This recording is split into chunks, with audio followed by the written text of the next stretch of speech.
Praise the lord. ఈ రోజు దేవుని వాక్యము ఆత్మీయ నాయకులకు లోబడుట. ఫిలోమోను పత్రిక 1వ అధ్యాయము 20వ వచనం. ప్రభువునందు నీ వలన నాకు ఆనందము కలుగనిమ్ము.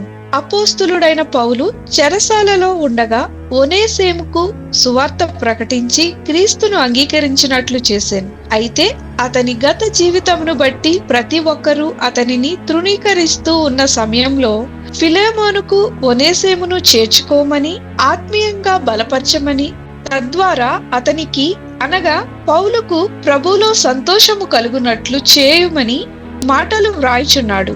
మనము కూడా మనపైనున్న ఆత్మీయ నాయకులకు ప్రభువులో ఆనందము కలుగుజేయుదుముగాక. ప్రార్థన.